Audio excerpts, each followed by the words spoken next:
शिरोमणि आचार्य गुरुवर विद्यासागर जी महामुनिराज की जय। विद्याकुल शिरोमणि आचार्य श्री समय सागर जी महामुनिराज की जय। श्रमण शिरोमणि निर्यापक महाश्रमण मुनिपंगो श्री सुधा सागर जी महामुनिराज की जय।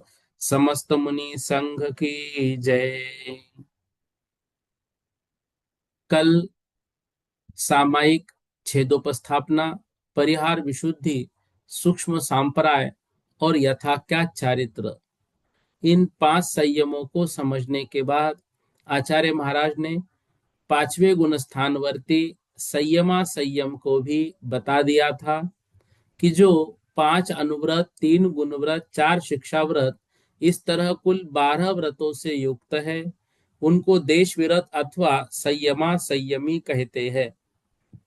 इस देश संयम के द्वारा जीवों के असंख्यात गुनी कर्मों की निर्जरा होती है। इनके नाम भी अगली गाथा में बताए थे, जो हम सभी को याद है। असंयत का जो स्वरूप है, असंयत का स्वरूप भी हमने कल पढ़ा था कि 14 प्रकार के जीव समास में जो जो जीव आते हैं, उन जीवों की हिंसा से जो अभी विरक्त नहीं है, और 28 प्रकार के जो इंद्रियों के विषय है, उन विषयों से भी जो विरक्त नहीं है, उनको असंयमी ऐसा कहा जाता है। जीवों की रक्षा करना प्राणी संयम है, और इंद्रियों के विषयों का त्याग करना इंद्रिय संयम है। जो इस संयम से रहित है, उनको असंयमी कहा जाता है। इसके उपरांत 5 रस, 5 वर्ण, 2 स्पर्श, 2 गंध, 8 स्पर्श, 7 स्वर, 1 मन, इस तरह इंद्रियों के 28 विषयों की गणना की थी। उसके उपरांत प्रत्येक जो गुणस्थान है संयमियों का, तो संयम मार्गना के अंतर्गत संयमियों के गुणस्थान की संख्या का पढ़ना हमने प्रारंभ किया था, और उसमें हमने ये पढ़ा था प्रमत्त आदि 4 गुणस्थानवर्ती जीवों का जितना प्रमाण है, उतने सामायिक संयमी होते हैं, उतने ही छेदोपस्थापना संयमी होते हैं। परिहार विशुद्धि संयम वाले 3 कम 7,000 मतलब 6,997। सूक्ष्म सांप्राय वाले 3 कम 900 मतलब 897। और जो यथाख्यात संयम वाले जीव है, वे 3 कम 9 लाख मतलब ये जो संख्या है 8,99,997। इस प्रकार से यह संख्या प्राप्त होगी। ये 3 कम 9 करोड़ महामुनिराज, ये 3 कम उसमें भी चलेगा, ठीक है ना। तो इस तरह से जो संयमी जीव है, उन संयमी जीवों का प्रमाण यहाँ पर हमको बताया जा रहा है।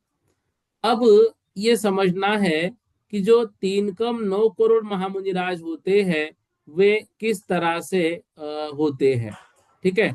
अब देखो, यहाँ पर 6वें गुणस्थान की जो संख्या दी है, 7वें गुणस्थान की संख्या दी है। ये संख्या हमें, ये जब इसको हम जोड़ेंगे तो इनका जो जोड़ होता है वह 3 कम 9 करोड़ इतना होता है। तो प्रमत्त आदि 4 गुणस्थानवर्ती जीवों का जितना प्रमाण है, उतना ही सामायिक संयत के जीवों का प्रमाण होता है। तो सामायिक एवं छेदोपस्थापना संयमों की जो कुल संख्या है, तो वह कुल संख्या 6वां, 7वां, 8वां और 9वां गुणस्थान, ये इन संख्या में जब हम लगाते हैं, और फिर ये जो 3 कम 9 करोड़ महामुनिराज जी होते हैं, तो 9 करोड़ में 3 कम, ठीक है ना, 8,99,99,997। इतने मुनि महाराज जी जो है ये हमको प्राप्त होंगे। सामायिक और छेदोपस्थापना संयमियों की संख्या, फिर परिहार विशुद्धि संयतों के सामायिक छेदोपस्थापना संयम अवश्य होता है। फिर परिहार विशुद्धि की संख्या इसमें से कम नहीं होगी, उतनी रहेगी। तो परिहार विशुद्धि संयम जो है 3 कम 7,000 जो है मतलब 6,997। सूक्ष्म सांप्राय संयमों की संख्या 897। और यथाख्यात संयमी जीव जो है वो 8,99,997, जो तीन अभी बताए। सूक्ष्म सांपरा और यथाख्यात संयतों दोनों की संख्या जो है वो दोनों की संख्या जब हम मिलाएंगे तो 9,08,94 होती है। और सर्व संयतों की संख्या में से जो 9,08,94 संख्या को हम माइनस कर देते हैं तो वो सामयिक और छेदोपस्थापना संयतों की संख्या हमको प्राप्त वहां पर होती है। तो प्रत्येक को जब हम डिवाइड करते हैं तो छठवें गुणस्थान की संख्या वहां पर हमको प्राप्त होती है 5,93,98,206। सातवें गुणस्थान वर्ती की संख्या 2,96,99,103। आठवें और नौवे दोनों गुणस्थान, आठवें की भी 897, नब्बे की भी 897, इनका कुल मिलाकर जोड़ जो होता है वो 8,90,99,103 इतना होता है। फिर 10वें गुणस्थान की 897 ही होती है, 11वें गुणस्थान की 999, 12वें गुणस्थान की 598, 13वें गुणस्थान की 8,98,502, और जो 14वां गुणस्थान है उसकी 598। ऐसे कुल मिलाकर ये संख्या होती है 3,09,00,00,000 महामुनिराज। ठीक है। ऐसे जब हम इनको जोड़ते हैं तो वो संख्या हमको प्राप्त होती है। इसको बहुत सारे दीदियों ने कल ग्रुप पे 3,09,00,00,000 मुनि महाराजों की संख्या लिखकर भेजी है। आप उसको देख लेना। और जो अपना निधि दीदी की जो पीडीएफ है उसमें भी एक क्रम से लगाकर भेजी हुई है। वो भी मैं ज्ञान मार्गना का उनका भेजा संयम मार्गना का जो है आज आपको भेज देता हूँ। तो आपको जो है व्यवस्थित रूप से ये निकालते आएगा कि कौन से जीवों की संख्या कितनी होती है। 3,09,00,00,000 जीव कैसे होते हैं वह समझ में आ जाएंगे। तो इन सबको जोड़कर वो संख्या हमको प्राप्त होगी। ठीक है ना। तो छठवें गुणस्थान से लेकर सातवें, आठवें, नौवे, उसमें उपशम श्रेणी क्षपक श्रेणी के अलग अलग पकड़ के टोटल 3,09,00,00,000 महामुनि राज्यों की वो संख्या होती है। वो दीदी के चार्ट में दी हुई है, वो आपको मैं भेज दूंगा, एक बार आप उसको लगा के देख लेना। ज्यादा कठिन विषय वो है नहीं है। ठीक है ना। देखो, अब ये संयम मार्गना का अंतिम श्लोक, अंतिम गाथा है, इसके माध्यम से क्या बता रहे हैं। फिर हमें अगली मार्गना की ओर अग्रसर होना है। पल्लासङ्खेज्यदिमम् पल्लासङ्खेज्यदिमम् विरदाविरदानदौवपरिमाणम् विरदाविरदानदौवपरिमाणम् पूवुत्तरासिहीना पूवुत्तरासिहीना संसारी अविरदानपमा संसारी अविरदानपमा। एक साथ बोलेंगे। पल्ला संखे जदिमम विरदा विरदान दौव परिमाणम पुवुत्तरासिहीना संसारी अविरदपमा। पल्य असंख्यज अदीमम। पल्य मतलब पल्य के, असंख्य दिमम मतलब असंख्यातवे, दिमम मतलब भाग प्रमाण, विरद विरदान दौव परिमाणम। विरद और अविरत मतलब देश संयमी जो जीव है उनका प्रमाण होता है। पुवुत्त राशि हीना। पुवुत्त मतलब जो पूर्व में राशि कही है उन राशियों में से, मतलब ये जो देश संयम की राशि यहाँ पर कही इस प्रकार, और ऊपर संयमों की राशि कही, तो संयमियों की राशि और देश संयमियों की राशि, ये 6 राशियों को पूर्ण संसारी संसारी राशि में से घटा दिया। अविरदाम पमा मतलब अविरतों का उतना प्रमाण होगा। तो पल्य के असंख्यात विभाग प्रमाण देश संयमी होते हैं, और ऊपर की गाथाओं में 3 कम 9 करोड़ महामुनिराज जो बोले हैं वो संयमियों की संख्या हुई। इन दोनों की संख्याओं को मिलाकर जो संख्या हमको प्राप्त होगी, उस संख्या को संसारी जीवों की राशि जो है उसमें से घटा देंगे। अब जो शेष बचेंगे वो सब असंयमी जीव होंगे। इस तरह से संयम मार्गना जो है, यह संयम मार्गना का विषय यहाँ पर पूर्ण होता है। ठीक है। अब इसमें खाली 3 कम 9 करोड़ जो जीवों की संख्या है वही विषय थोड़ा सा नया, मतलब वो गाथा में पूर्ण रूप से नहीं दिया है, वो धौला आदि ग्रंथों से लेकर पूर्ण किया है। और शायद उसको पूर्ण करने का जो क्रम है वो इसलिए नहीं दिया होगा क्योंकि 3 कम 9 करोड़ जो महामुनिराज है उस विषय में 2 मत आगम में प्राप्त होते हैं। मतलब 3 कम 9 करोड़ महामुनिराज तो प्रचलित है, लेकिन एक संख्या और भी प्राप्त होती है, वो संख्या मुझे याद नहीं आ रही है, लेकिन एक संख्या होती है, उस संख्या के बराबर ही जो है तो मतलब संपूर्ण राशि जो है वो होती है मुनि महाराज जी की।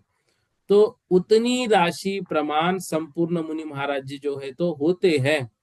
तो वो लगभग 6 करोड़ 99,99,996 ऐसी कुछ राशि होती है। तो वो राशि मतलब ये 3 कम 9 करोड़ जो संख्या ये भी बराबर है, और जो 6 करोड़ 99,996 राशि वो भी बराबर है। क्यों बराबर है? क्योंकि 3 कम 9 करोड़ महामुनिराज हमेशा नहीं पाए जाते हैं, वो तो कम ज्यादा होते रहते, क्योंकि प्रत्येक गुणस्थान की संख्या वहां पर बताई, लेकिन प्रत्येक गुणस्थान में उतने मुनि महाराज एक समय में हो ही ये जरूरी नहीं है, ये उत्कृष्ट संख्या है। इस कारण से दोनों भी संख्याओं को हमें मान्य करना है, और दोनों भी संख्या कोटि पृथकत्व के अंतर्गत आती है, मतलब 3 करोड़ से ऊपर और 9 करोड़ से कम। इस कारण से कोटि पृथक तो दोनों आचार्य मानते हैं, दोनों का भी एक जो क्रम है वो क्रम चलता है, इसलिए हमें दोनों भी ग्रहण करनी है। तो ये जो है मतलब 3 कम 9 करोड़ महामुनिराज जो है भले ही परीक्षा में नहीं पूछा जाएगा, लेकिन आपको हमेशा के लिए वो याद होना चाहिए कि वह कैसे कैसे किस किस गुणस्थान की संख्या है। तो आप उसको लगाइए, प्रयास कीजिए याद करने का, ताकि वह जो विषय है वह विषय हमारे मानस पटल पर इस तरह से हो जाए। पल्य के असंख्यातवे भाग प्रमाण जो देश संयमी जीव है, इनसे कुछ संख्यात मनुष्य है, शेष असंख्यात जो है वो तिर्यंच ही है असंयमियों में। तो असंयमी जीवों की राशि बताई, संपूर्ण संसारी जीवों की राशि में से संयमी जीव की राशि और देश संयमी जीव की राशि को माइनस कर दिया। जो भी बचेंगे वो सारे के सारे जीव जो है वो संपूर्ण राशि के प्रमाण में ही बचेंगे। एक प्रश्न कल एक दीदी का आया था कि जो परिहार विशुद्धि संयम है उसको 6वें 7वें गुणस्थान में लिखा, और जो सामायिक छेदोपस्थापना संयम है उसको 9वें गुणस्थान तक लिखा, जबकि परिहार विशुद्धि संयम और उत्कृष्ट है, फिर उसको 6वें 7वें में ही क्यों लिखा? प्रश्न बहुत अच्छा है। देखो, लेकिन परिहार विशुद्धि जो संयम होता है, परिहार विशुद्धि संयम कौन से मुनि महाराज का होगा? जो विहार करते हैं। और 6वें 7वें गुणस्थान वर्ती मुनि महाराज जी विहार करते हैं। 8वें 9वें गुणस्थानवर्ती मुनि महाराज जी तो ध्यानस्थ अवस्था में बैठे हुए हैं, ठीक है ना। उनको ये सब विहार आदि करने की आवश्यकता तो है ही नहीं है। इसलिए परिहार विशुद्धि सामायिक जो है वो उनका वहां पर है भी, उसके साथ वो है, ठीक है ना। मतलब सामायिक और छेदोपस्थापना व संयम वाले जो मुनि महाराज जी है, उनके साथ परिहार विशुद्धि है ऐसा समझना, मतलब उसकी आवश्यकता वहां पर है ही नहीं है, वो विहार के लिए आवश्यक है। परिहार विशुद्धि चारित्रधारी मुनि महाराज जी छह काय के जीव का जो समूह है उस स्थान से भी विहार करे तो हिंसा में लिप्त नहीं होते हैं। तो सामयिक और छेदोपस्थापना संयम जो है वो 90 गुण स्थान तक इसलिए है कि वो ध्यानस्थ अवस्था में भी उसकी आवश्यकता है, लेकिन परिहार विशुद्धि की वहां पर कोई भी आवश्यकता नहीं है, ठीक है। इसलिए वो जो है वो 6वें 7वें गुण स्थान तक ही होता है। तो जो संयम वहां पर आवश्यक है वह संयम वहां पर है, उतनी विशुद्धि उनकी है, बस वो विहार की बात नहीं है इस कारण से वहां पर नहीं है। तो इस तरह से यह जो हमारा क्या बोलते हैं संयम मार्गना का अधिकार है, यह मार्गना का अधिकार यहाँ पर हमारा पूर्ण होता है। आज से हम सभी दर्शन मार्गना की ओर जो है तो आगे बढ़ रहे हैं। दर्शन मार्गना के माध्यम से हम अब दर्शन को यहाँ पर समझेंगे। दर्शन शब्द के अर्थ हमने उस दिन समझा था। दर्शन मतलब देखना होता है, दर्शन मतलब श्रद्धान करना होता है, जो सम्यक दर्शन के साथ आता है ना, उसका अर्थ होता है श्रद्धान करना। दर्शन का एक अर्थ होता है देखना, दर्शन का एक अर्थ होता है भगवान के दर्शन करना, ठीक है ना। वहां पर भी अर्थ तो वैसे देखना ही है भगवान को, लेकिन विशेष रूप से विनय के साथ यथा योग्य नमस्कार प्रणाम करते हुए दर्शन करना, वो थोड़ा सा और उसको उत्कृष्ट दर्शन मतलब वो शब्द बन जाता है। तो दर्शन जो है वह दर्शन हमें यहाँ पर जो दर्शन मार्गना है वहां पर दर्शन का अर्थ यहाँ पर जो ज्ञान है उस ज्ञान के पूर्व में होने वाला सामान्य प्रतिभास वह दर्शन है। मतलब जिस विषय को हम देख रहे हैं उस विषय को देखने के पहले जो सामान्य उस विषय और हमारे बीच में एक सन्निपात होता है, एक प्रतिभास होता है, एक सामान्य अवलोकन होता है, एक कुछ है इस तरह से आकार बनता है, तो उसको जो है तो दर्शन कहते हैं। उसके लिए आगम में व्याख्या मिलती है, विषय विषयी सन्निपाते सति दर्शनम। मतलब विषय जो हम देखने वाले हैं, विषयी मतलब जो देखने वाला है, इन दोनों के बीच में सन्निपात मतलब इन दोनों को मिलाने का काम कौन करता है, तो वह दर्शन करता है। यह दर्शन चार प्रकार से आगम में वर्णित है, चक्षु दर्शन, अचक्षु दर्शन, अवधि दर्शन और केवल दर्शन। चक्षु दर्शन चक्षु इंद्रिय से होने वाला जो ज्ञान है उससे पहले पदार्थ का जो सामान्य प्रतिभास होता है वो चक्षु दर्शन। चक्षु इंद्रिय के अलावा अन्य इंद्रिय और मन के माध्यम से ज्ञान के पूर्व का पदार्थ जो सामान्य प्रतिभास होता है उसे अचक्षु दर्शन।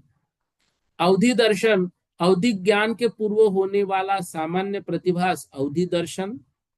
और केवल ज्ञान के पहले नहीं, केवल ज्ञान के साथ होने वाले सामान्य प्रतिभास को केवल दर्शन ऐसा कहते हैं, ठीक है। इस प्रकार से ये चार प्रकार के दर्शन और इन दर्शनों की और क्या क्या विशेषता है ये इस अधिकार के माध्यम से हम समझने वाले हैं। आइए दर्शन मार्गना का प्रारंभ आज हम करते हैं। ये दोनों भी संयम और दर्शन मार्गना छोटे छोटे हैं, फिर थोड़ा लेशा मार्गना बड़ा आता है और उसके उपरांत विषय फिर आगे के अधिकार और छोटे छोटे हो जाते हैं, ठीक है। तो चलिए इसको हम समझ लेते हैं। जम सामन्नम गहनम जम सामन्नं गहनं भावानं नेव कट्टुमायारम्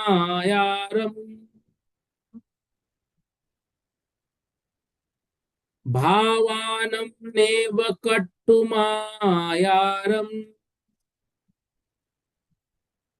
अविशेषदुनट्ठे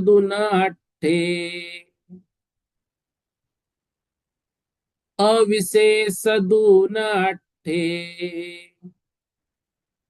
दंसनमिति भन्नदे समये दंसनमिति भन्नदे समये। एक साथ बोलेंगे। जम सामन्नं गहनं भावानं नैव कट्टुमायारम् अविशेषदुन अट्ठे दंसनमिति भन्नदे समये। जम जो, सामन्नम सामान्य, गहनम ग्रहण होता है, भावानम भावों का, नैव कट्ट आयारम नैव मतलब नहीं होता है, कट्ट आयारम आकारम अविशेष दुन अर्थान अट्ठे मतलब पदार्थ, तो अविशेष दुना अविशेषता से पदार्थों का, दंसनम इति भन्नदे समये दर्शन ऐसा कहा गया है, समय मतलब आगम में। सामान्यम गहनम सामान्य जो ग्रहण होता है, अट्ठे मतलब पदार्थों का, सामान्य विशेषात्मक पदार्थ के विशेष अंश को ग्रहण न करके, नेव कट्टुमायारम विशेष अंश ग्रहण नहीं करेंगे, विशेष आकार उसका ग्रहण नहीं करेंगे, केवल सामान्य ग्रहण करेंगे।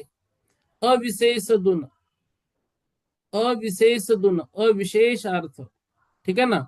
तो कट्टम आयारम नेव उसका जो आकार है वो ग्रहण नहीं करेंगे, मतलब क्रिया की आकार का जो प्रकार है उसकी कोई विशेषता यहाँ पर नहीं ग्रहण की जाएगी।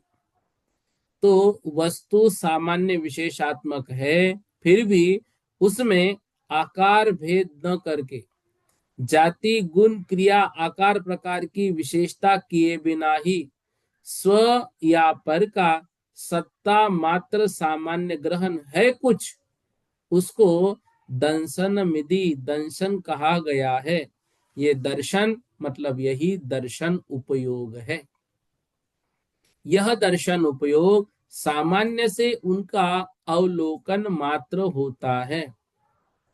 अवलोकन देख रहे हैं, समझ रहे हैं, अवलोकन कर रहे हैं, लेकिन कैसा कर रहे हैं? सामान्य रूप से देख रहे हैं। तो यहां पर देखो, भावानम मतलब जो सामान्य विशेषात्मक पदार्थों के कट्टु आयारम क्रिया के आकार, आकार अर्थात यहाँ पर भेद ग्रहण न करके, नेव न करके, जो अविशेष गुण मतलब जो सामान्य ग्रहण होता है, अर्थात स्वरूप मात्र अवभाषण, अविशेष है, विशेष नहीं है, उसको आगम में क्या कहा है? उसको आगम में दर्शन कहा है। तो पदार्थों की जाति क्या है, क्रिया क्या है, गुण क्या है, ऐसा कोई विकल्प नहीं करेंगे, केवल उसकी सत्ता मात्र है, उस सत्ता मात्र का अवभाषण करेंगे। तो पदार्थ कैसा है? पदार्थ सामान्य विशेषात्मक है, लेकिन यहाँ पर उसकी जाति क्रिया गुण प्रकार आदि विशेषता के बिना निर्विकल्प, मतलब निर्विकल्प का अर्थ भेद रहित जो है उसको वो ग्रहण करेंगे। उसको यहाँ पर क्या बोलते हैं? उसको आगम में क्या कहा है? उसको आगम में दर्शन ऐसे उक्ति से प्रसिद्ध किया गया है, उसको क्या कहते हैं? उसको दर्शन ऐसा कहा गया है। तो यह दर्शन मतलब सामान्य विशेषात्मक पदार्थ को उनके आकार अर्थात भेद का ग्रहण न करके जो सत्ता मात्र सामान्य अवलोकन होता है, उसको परमागम में दर्शन कहा है। यह अविशेष गुण, तो अविशेष गुण का अर्थ यहाँ पर लेना जाति क्रिया गुण प्रकार इत्यादि विशेषताएं न करते हुए अपना या फिर दूसरे का केवल सत्ता मात्र जो ग्रहण होता है, उसी का नाम दर्शन है। ठीक है, अगली गाथा देखो। भावानम सामन्न, भावाणं सामन्न विशेषयानं सरुवमेतं जम्, विशेषयानं सरुवमेतं जम् वर्णनहीन गहनम्, वर्णनहीन गहनम् जीवेन यदंसनं होदी, जीवेन यदंसनं होदी। एक साथ बोलेंगे। भावानं सामन्न विशेषयानं सरुवमेतं जम् वर्णनहीन गहनम् जीवेन यदंसनं होदी। अब जो अर्थ ऊपर बताया उसको और विशेष कर रहे हैं। भावानम सामन्नम विशेषयानम सरुवमेत्तम वन्न वर्णन हीन गहनम जीवेन य दंसनम होदी। भावानम, भावानम मतलब पदार्थों का, भावानम मतलब पदार्थों का, सामान्य विशेषयानम तो वो पदार्थ कैसे है? सामान्य विशेषात्मक। भावानम तो सामान्य विशेषात्मक पदार्थों का स्वरूपमेत्तम जम, स्वरूप मात्र ही, स्वरूप मात्र भेद नहीं, भेद रहित स्वरूप मात्र वर्णन हीन गहनम जो वर्णनहीन ग्रहण है। जीवेन वह, जीवेन वह जीव सहित स्वपर सत्ता का दंसनम होदी उसको दर्शन कहते हैं। अब जो भी सामने पदार्थ है वो सामान्य विशेषात्मक है, लेकिन उसका मात्र स्वरूप का ग्रहण किया जा रहा है, बाकी वर्णन नहीं है। ऐसा वह जीव का जो ग्रहण है उसको यहाँ पर दर्शन ऐसा कहा जा रहा है। तो सामान्य विशेषात्मक पदार्थों की स्वरूप मात्र स्वपर सत्ता का निर्विकल्प रूप से जीव के द्वारा जो अवभाषण हो उसको दर्शन कहते हैं। भावार्थ तो देखो क्या कह रहे हैं। पदार्थों में सामान्य विशेष दोनों ही धर्म रहते हैं, किंतु केवल स्वरूप मात्र की अपेक्षा से जो स्वपर सत्ता का अभेद रूप निर्विकल्प अवभाषण होता है उसको दर्शन कहते हैं। अतएव वह निराकार है, इसलिए इसका शब्दों के द्वारा प्रतिपादन नहीं किया जा सकता। वह दर्शन चार प्रकार का है। चक्षु दर्शन, अचक्षु दर्शन, अवधि दर्शन और केवल दर्शन। ऐसे भेद से वह जो दर्शन है वह दर्शन चार प्रकार का होता है। चार जो भाग है उसको चार भागों में बांटा गया है दर्शन को। तो पहले बताया, वस्तुओं का आकार न करके, वो पदार्थों में विशेषता न करके जो सामान्य का ग्रहण होता है वह दर्शन है। यहाँ पर बताया, सामान्य विशेषात्मक निज स्वरूप पदार्थ का जीव के द्वारा जो वर्णनहीन गहनम, वर्णन रहित ग्रहण है, वही दर्शन है। अब ये दर्शन सामान्य विशेष ऐसे पदार्थ के भेद है, और आकार गुण जाति जो है ये उसके विशेषता है। तो पदार्थ का सामान्य ग्रहण जहां पर होगा, वहां पर विशेष जो आकार गुण जाति उसका चिंतन नहीं होगा, सामान्य अवलोकन मात्र होगा। मतलब सिर्फ आंखों से देखना जो है वह दर्शन नहीं है, बल्कि दर्शन नाम से उनका गुण आदि भी कार्य होते हैं। लेकिन अब यहाँ पर मात्र सत्ता का गहन कर रहे हैं, उनके गुण आदि का चिंतन दर्शन में नहीं होगा। सामान्य अवलोकन सत्ता मात्र का जो ग्रहण है वही यहाँ पर किया जा रहा है। तो ऐसा यह जो दर्शन है, यह दर्शन जीव स्वयं का एवं दूसरे का करता है। तो दर्शन स्वपर प्रकाशक है, ज्ञान पर प्रकाशक है। दर्शन स्वपर प्रकाशक होता है, ज्ञान पर प्रकाशक होता है। दर्शन जानते वक्त जीव आत्मा के जानने की शक्ति का अनुभव करता है, और ज्ञान जो है वह मुख्यतः पर पदार्थों को जानने का अनुभव करता है। ज्ञान से क्या होगा, दूसरे सबका अनुभव होगा, दर्शन से स्वयं का अनुभव होगा। वह दर्शन चार प्रकार का है: चक्षु दर्शन, अचक्षु दर्शन, अवधि दर्शन और केवल दर्शन। ऐसे चार भागों में उसको बांटा गया है। अब अगले जो गाथा है उसमें चक्षु और अचक्षु दर्शन का स्वरूप हमको बता रहे हैं। देखिए, चक्षु न जम्पयासई, चक्षु न जम्पयासई,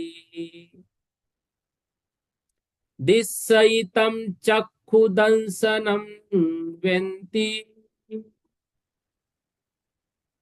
दिस्सयितं चक्षुदंसनं व्यन्ति, शेषिन्द्रियपयासो, शेषिन्द्रियपयासो,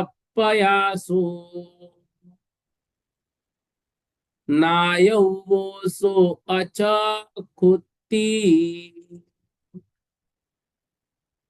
नायवोसो अचक्षुति, चक्षुन जम पयासई, दिस्सई तम चक्षुदंसनम व्यंति। चक्षुनम, चक्षुना मतलब चक्षु इंद्रियों के द्वारा, जम मतलब जो, पयासई प्रकाश, ठीक है ना, जो चक्षु इंद्रिय संबंधी प्रकाश, दिस्सई दिखता है, तम वह चक्षु दंसनम व्यंति, वह चक्षु दर्शन है। मतलब जो भी विषय हमको ग्रहण कर रहा है उसका प्रकाश जिसके द्वारा, मतलब जो आंखों के द्वारा दिख गया, उसको चक्षु दर्शन कहते हैं। फिर अचक्षु दर्शन, शेषिंद्रिय पयासो, जो शेष इंद्रिया बची है उन शेष इंद्रियों का जो प्रकाश है, नाय वो उसको जानना चाहिए अचक्षुति, अचक्षु इंद्रिय। चक्षु के सिवाय दूसरी चार इंद्रियों के द्वारा अथवा मन के द्वारा जो पदार्थ का सामान्य रूप ग्रहण होता है उसको अचक्षु दर्शन ऐसा कहते हैं। तो जो चक्षु इंद्रिय के द्वारा प्रकाशित है, दिसई अर्थात दिखाई देता है, वह चक्षु इंद्रिय है। शेष इंद्रियों के द्वारा जो प्रकाशित है वो अचक्षु दर्शन है, उसको क्या कहते, अचक्षु दर्शन। तो नेत्रों से होने वाला पदार्थ का सामान्य अवलोकन वह चक्षु दर्शन है। तो चक्षु इंद्रिय से जो ज्ञान होता है ना, उस ज्ञान के पूर्व जो उसकी शक्ति का अनुभव होता है वह चक्षु दर्शन। और चक्षु के अलावा बाकी चार इंद्रिय और मन के द्वारा जो पदार्थ का अस्तित्व हम जानते हैं वह अचक्षु दर्शन।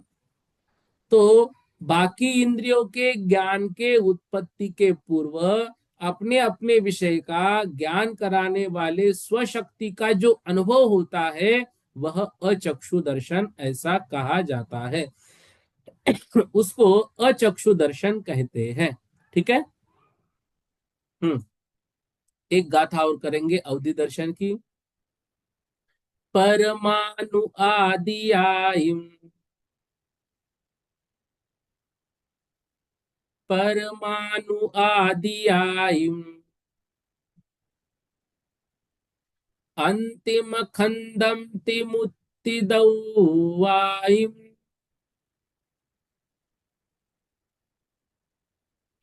अंतिम खंडम तिमुत्तिदौ वायु, तम ओहि दंसनम पुनः, तम ओहि दंसनम पुनः, जंपसहितायं पचखम, जंपसहितायं पंचखम। अवधि ज्ञान का स्वरूप यहाँ पर बता रहे हैं। परमाणु आदि आयु, अंतिम खंडम ती मुक्ति दवायिम, तम ओहि दंसनम पुनः जम पस्सई तायिम पच्चखम। देखो, अवधि ज्ञान के विषय में हमने बहुत विस्तार से समझा था ज्ञान मार्गना में। यहां पर बता रहे हैं परमाणु आदि आयु, परमाणु को आदि लेकर, परमाणु आदि आयु, परमाणु को शुरुआत में लेकर मतलब परमाणु आदि से अंतिम स्कंध पर्यंत, जो अंतिम स्कंध है जिसको देशावधि ज्ञान का जघन्य भाग हमने कहा था, ऐसे परमाणु से लेकर उस अंतिम स्कंध पर्यंत मुक्ति दवाइम, मूर्त पदार्थों को जो ओहि दंसनम, ओहि दर्शन मतलब अवधि दर्शन, पसईताइम पच्छखम, प्रत्यक्ष उसको देखता है। कौन? अवधि दर्शन। मतलब अब यहाँ पर अंतिम स्कंध मतलब वो अंतिम देशावधि का नहीं लेना है, यहाँ पर अंतिम स्कंध लेना है महास्कंध को। तो एक परमाणु से लेकर जो महास्कंद है उस महास्कंद तक रूपी पदार्थ के अस्तित्व का प्रत्यक्ष सामान्य प्रतिभास होता है। अर्थात अवधि ज्ञान के उत्पत्ति के पूर्व अपने विषय का ज्ञान कराने की स्वशक्ति का जो अनुभव होता है वह अवधि दर्शन होता है। उसको क्या कहते हैं? उसको अवधि दर्शन कहते हैं। सबसे कम किसको जान रहा है अवधि दर्शन? परमाणु को। सबसे ज्यादा तीन लोक को जान रहा है, और तीन लोक में ही वो परमाणु स्कंध मतलब महास्कंद जो है वो है, तो उसको वो देख रहा है। तो ऐसे अवधि ज्ञान के पूर्व होने वाले दर्शन को क्या कहते हैं? अवधि दर्शन कहते हैं। ठीक है। अब कल की कक्षा में केवल ज्ञान का जो विषय है उसको लेंगे, और केवल ज्ञान मतलब सॉरी केवल दर्शन का, केवल ज्ञान के साथ जो होता है उस केवल दर्शन का विषय लेंगे, विषय को थोड़ा आगे बढ़ाएंगे। और फिर जो है दर्शन मार्गना या आसान है, उसके उपरांत हम जो है तो लेशा मार्गना का अध्ययन करेंगे। ठीक है। हाँ,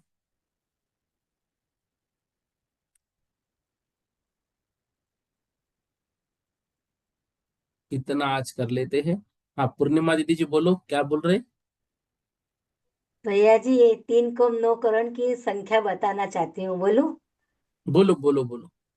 हाँ देखो, छठे गुणस्थान वाले तो 5 करोड़ 96, 5 करोड़ 96 लाख 98 हजार 206। फिर हम्म। सातवें गुणस्थान वाले 2 करोड़ 93 लाख 99 हजार 103। फिर उसके बाद में उपसम श्रेणी वाले तो आठवें, नौवें, 10वें और 11वें, ये तीनों की 299 गिनेंगे 4 बार, तो 1100 ने 96 होगी। उसके बाद में आठवें, नौवें, 10वें, 12वें गुणस्थान वाले यानी कि शपथ श्रेणी वाले की 598, 4 बार गिनेंगे तो 2396 होगी। फिर उसके बाद में 13वें गुणस्थान वाले जीवों की संख्या 8 करोड़ नहीं, 8 लाख 98 हजार 500 ने 2। और उसके बाद में 14वें गुणस्थान वाले जीवों की संख्या 598 होगी। इस प्रकार 3 कम 9 करोड़ मुनि महाराजों को मेरा मन से वचन से काय से नमस्कार हो। बहुत बढ़िया, बहुत अच्छा। निशा दीदी जी बोलो। जय जिनेन्द्र भैया जी। आपने हाँ। जो पेपर दिया था उसमें एक प्रश्न था, अक्षरात्मक श्रुति ज्ञान के कितने षट स्थान होते हैं? हम्म। जिसके इसका उत्तर क्या होगा? दो दो षट स्थान, षट स्थान में से कितने होंगे? तो दो होंगे। 2 षट स्थान। ठीक हाँ है भैया हाँ। जी, जय जिनेन्द्र। सुलेखा दीदी जी बोलो। जय जैन भैया जी। जय हमारे दो जिनेन्द्र। प्रश्न हैं भैया जी। जो परिहार विशुद्धि सामायिक है, वो जब मुनि गमन करते हैं उसी समय होता है, ध्यान नहीं नहीं अवस्था में नहीं तो नहीं, होता नहीं है। देखो परिहार विशुद्धि वहां पर जो है वो गमन करते समय उनसे हिंसा नहीं होती है, ऐसा। हाँ। तो वो अच्छा, दूसरा बाकी भैया जी, बाकी हमारे ग्रुप यहाँ में पर पेपर रहेंगे नहीं तो आया। तब भी तो होगा ना, वो क्यों नहीं होगा? हाँ, हमारे ग्रुप में पेपर नहीं आया भैया जी। कौन सा ग्रुप है आपका? इसी में जिसमें हमने आपको ये प्रश्न पूछा है। नहीं, व्हाट्सएप का ग्रुप कौन सा है आपका? हम इसी में आपकी क्लास आती है, इसी में हम आपका वो जो तो पेपर पीडीएफ आई उसी है वो इसी उसी ग्रुप में आई है। उसी उसी ग्रुप में पेपर भेजा था। वो पहले पेपर की बात कर रहे हैं, अभी अभी नहीं भेजा कोई पेपर। नहीं, पहला वाला भी नहीं आया हमारे में। अब ऐसा सबके आ गया ना, आपके ऐसा अलग थोड़ी रहेगा कोई, सब ग्रुप में तो सबको दिखेगा ना दीदी, आपने देखा नहीं होगा। हम्म। ठीक है, वो भेज देंगे फिर अच्छा। से। अभी ये रविवार को मैं सोच रहा हूँ पेपर लेंगे, कल सूचना हम्म। दे देंगे इस विषय में। ठीक है। अच्छा। पायल दीदी जी बोलो। जय जिनेन्द्र भैया जी। जय जिनेन्द्र। ये ये इसमें परिवार विशुद्धि में जन्म से लेकर 30 वर्ष तक सदा सुखी रहकर पुनः दीक्षा ग्रहण करके तीर्थंकर के पाद मूल में 8 वर्ष तक, तो ये पुनः दर्शन मतलब पुनः दीक्षा ग्रहण करते हैं, मतलब कहने का मतलब उनका क्या है कि ये पहले मतलब गिरते हैं, इसे चारित्र से गिरते ना हैं ना क्या? ना ना, पुनः ग्रहण करना मतलब पहले तो 30 वर्ष तक बिल्कुल खान पान बहुत अच्छी तरह से सुखी रहकर जीवन यापित करना, और उसके बाद दीक्षा मुनि ग्रहण मुनि करना, मुनि ऐसा कहना है। मुनि मुनि दशा में दशा में अच्छे से रहना मतलब। नहीं नहीं, अच्छे से देखो, मुनि दशा की बात नहीं है ना, वो 30 वर्ष तक का जीवन बोल रहे हो। हाँ, 30 वर्ष तक का जीवन मतलब घर में रह के।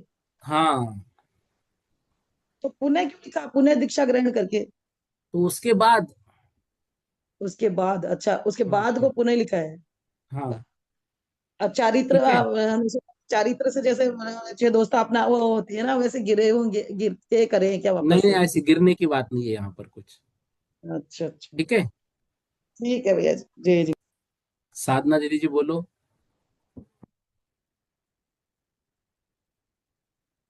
साधना दीदी जी जैन। हाँ जय जिन भैया। जय ये जिनेन्द्र। अभी हमने पढ़ा चक्षु दर्शन अचक्षु दर्शन, तो हाँ, चक्षु दर्शन अचक्षु दर्शन क्या हम अवग्रह और से ले सकते हैं क्या? देखो अवग्रह और इसे क्या। मैंने सामान्य आभास जो हुआ हमको दर्शन जैसे, देखो तो क्या हमको सामान्य उस जो अवग्रह में ले सकते अवलोकन हैं? हुआ ना, अवग्रह, हाँ। इहा, अवाय और धारणा, ये मति ज्ञान के भेद है। हाँ। अवग्रह के पहले भी जो सत्ता मात्र ग्रहण होता है उसको कहते हैं दर्शन।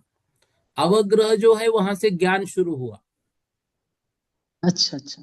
अवग्रह ने जाना ये कुछ दर्शन है। है, हाँ हाँ हाँ हाँ हाँ। लेकिन वो कुछ है उससे पहले भी हमें वहां दिखा ना कुछ, वो हाँ। दिखना, वो अवलोकन, वो हो गया दर्शन। तो अवग्रह के पहले ही इसका आभास होता है, फिर अवग्रह होता है। ठीक ठीक है। भैया। धन्यवाद। केतन भैया,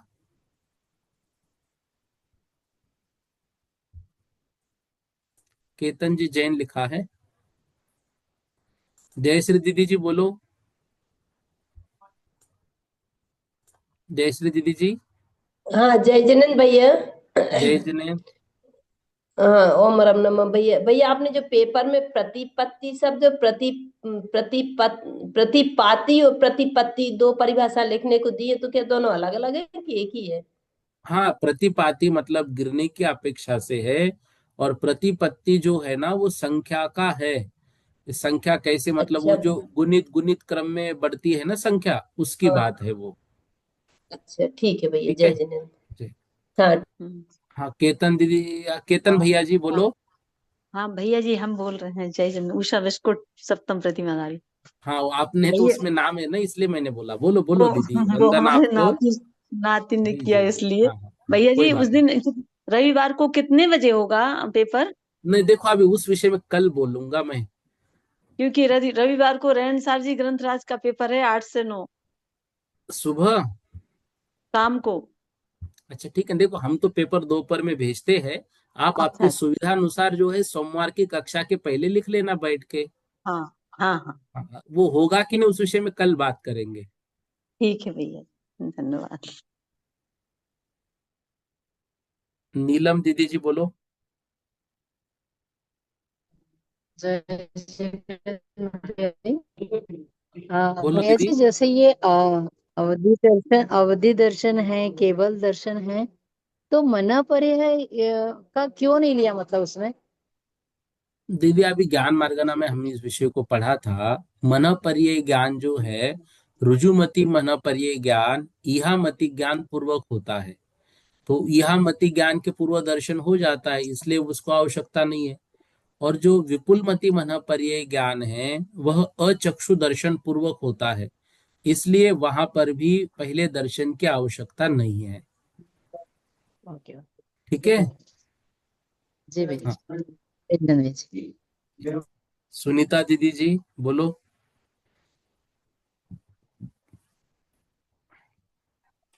जय जिनेन्द्र भैया जी। जय जिनेन्द्र। भैया जी जो पीडीएफ भेजी है ना अभी, हम्म उसमें श्रुत ज्ञान का जो वर्णन है, जो 20 भेद लिखे थे अपन ने, हम्म। उसमें जो संघात है तो संघात का उधर संबंध लिखा है। और हाँ हाँ, वो मैंने आपको कल बोला था ना, उसमें कुछ हम्म, प्रिंटिंग मिस्टेक हुई है। उसको देखा हम्म, है अभी, निधि दीदी ने भी बहुत सारे करेक्शन मुझे बोले हुए हैं, करूंगा, इसलिए अभी उसकी प्रिंट मत निकालना आप लोग। नहीं प्रिंट नहीं निकाली, तो मैं ये सोच रही थी पूछूं कि ये बराबर है, नहीं मतलब नहीं एक नहीं, ही है गलत कि है, अलग गलत है? है वो। गलत है अच्छा, वो। वो जैसे जैसे प्राभत प्राभृत है ना, तो हाँ हाँ हाँ। अनुयोग के बाद प्रावृत, तो उसको लिखा है प्रागभास भूत। नहीं ठीक है और ठीक है, एक वो प्राभर। गलत हुआ है, प्रिंटिंग मिस्टेक ऐसी, जैसे मन परे ज्ञान को उसमें एक दो जगह मन ही लिख के आया है, तो वो है, उसको करेंगे करेक्शन, इसलिए अभी आप प्रिंट मत निकालना। विषय तो बराबर है, एक दो जगह बस नाम गलत हुए हैं, तो उसको मैं कर नहीं, लूंगा प्रिंट करेक्शन। प्रिंट नहीं निकाला, पढ़ा ही था, हाँ मतलब उसको तो थोड़ा सा ठीक है, चलेगा उसमें तो चलेगा। पढ़ा था। और ठीक है दीदी। और एक वो अर्ध स्थान और पूर्ण स्थान था, वो एक बार और हमको समझना था। उसके मति ज्ञान के अर्ध स्थान पूर्ण स्थान थे ना, पूर्ण स्थान तो पूरे 336 हैं, हाँ हाँ, और अर्ध स्थान 100 कितने थे, अभी देखा था। एक बार आप तो चार्ट में देख लेना, नहीं समझा तो मैं फिर समझाऊंगा, ठीक है। हाँ हाँ हाँ, मैंने पढ़ा था, तो उनका वो समझ लेंगे फिर से आप। ठीक है चलेगा। हम्म, बोधि समाधि परिणाम विशुद्धि स्वात्मोपलब्धि शोषो के सिद्धि चिंतामणिम चिंतित वस्तु दानिम त्वामंद मानस्य ममास्तु देवी।